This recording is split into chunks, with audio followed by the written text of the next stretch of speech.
Hey chickadees, welcome to another episode of Mojo Mysticism.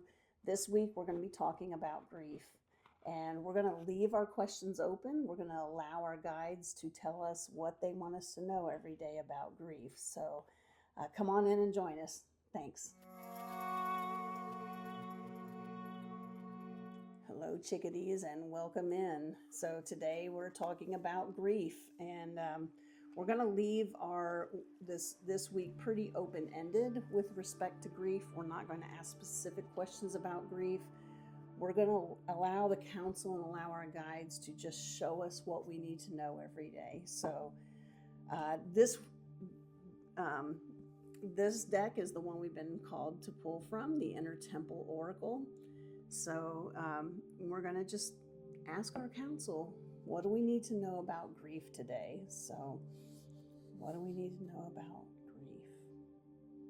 And let's see what they have to say. So pretty open-ended. What do we need to know today about grief? Oh, that popped out pretty quick here.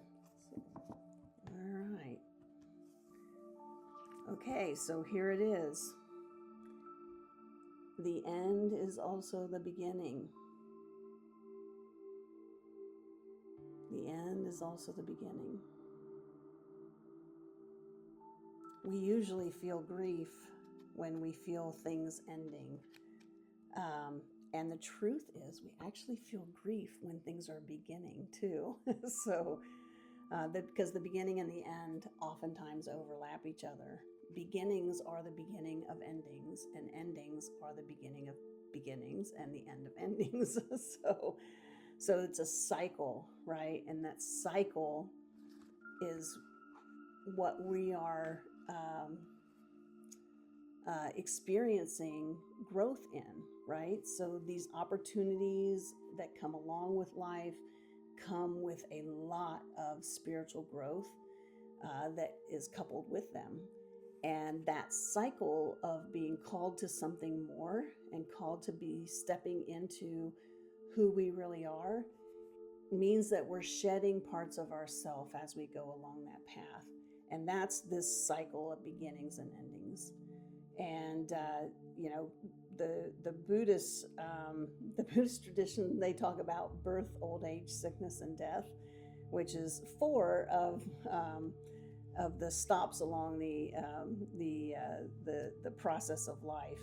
But this whole idea of birth, old age, sickness, and death, and then rebirth, right? So we're always even in our day-to-day lives, we're in a cycle of rebirth and birth, right? And feeling the cyclical nature of that. And grief comes with that from time to time.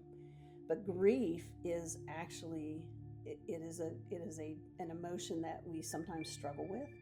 And when we feel deep grief, we also can feel a really large amount of vulnerability. So significant vulnerability. And that is literally, when we feel that grief and that vulnerability, we are shedding our egos. Right? So these beginnings and endings, the cycle, especially on a spiritual growth trajectory, and you're in that cycle, you are shedding more and more of your ego. There is a mind training saying that says that all truth agrees at one point, right? And they're talking about all truth. And what that slogan means is that everything comes to the point of dismantling the ego. And we're not saying the ego goes away. What we're dismantling is the power. But it's a cycle of vulnerability and grief that we go through as that happens, which is the end also being the beginning. Okay? So I would invite you to just look at what's going on in your life right now, what's happening even on a day-to-day basis. So if you just want to take today and look at, hey, where do I feel a little bit raw, a little bit vulnerable, and have some grief? And how is that related to beginnings and endings in my life that might be occurring today? That would be a very interesting study, and I'd love to hear the comments. So please comment and let me know, what you're finding, and also how this resonates with you. So the other thing that this really talks about with beginnings and endings is how we deal with change in our life, right? And spiritual growth certainly is a lot of change, but we also just generally have change from day to day. And so, there's two ways that we can deal with change, right? We can either embrace it and allow that change to occur, which means that something is beginning and something else is ending. So we're still in that cycle. Or we can resist it. And the choice is ours to make, right? And there are times when I have intentionally made the decision to resist change. And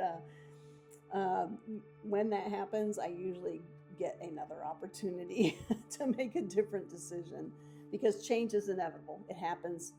It's part of our lives, part of our cycle.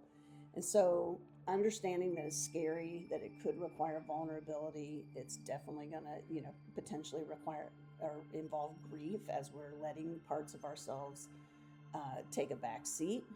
And just embracing that and not resisting it is it's a much better alternative, I will tell you from my own experience. So so we have a short message today, and definitely, if you feel called to, take it into your day, and come back here and tell me, how this resonated with you. Also, what you saw during the day that you experienced, beginnings and endings, and how they overlap, and how grief might be part of that process of letting some things go in your life. So appreciate you being here. Hit subscribe so you can get more of these videos every day, and we will see you next time. Take care, chickadees. Mwah.